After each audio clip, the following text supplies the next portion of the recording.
مفتی صاحب میرے والدین حیات نہیں، آہستہ پڑھنا میرے ہو، شکر ہے یہاں تک تو کو پتا ہے، آگے مسئلہ ہو رہا ہے۔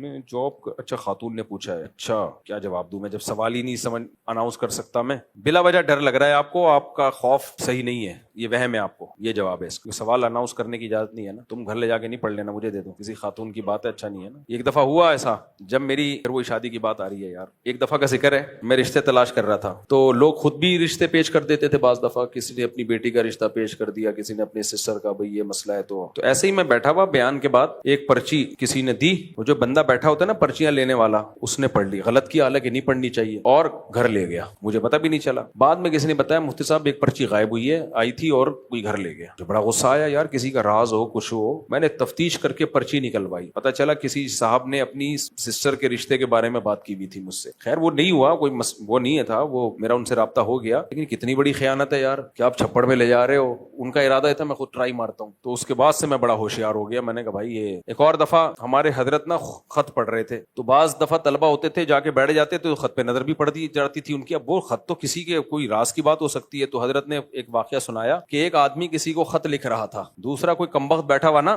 چپ کے پڑھ رہا ہے، اور ایسے بنا ہوا ہے جیسے پتہ نہ چلے، جیسے ہوتا ہے نا پرائیویسی میں لوگوں کا کام ہوتا ہے دخل اندازی، تو یہ خط لکھ رہا ہے، وہ چپ کے پڑھ رہا ہے۔ تو اس نے خط میں اپنے دوست کو لکھا کہ ایک بےغیرت آدمی مسلسل میرا خط پڑھ رہا ہے، اس لیے میں فی الحال یہی خط بند کر رہا ہوں۔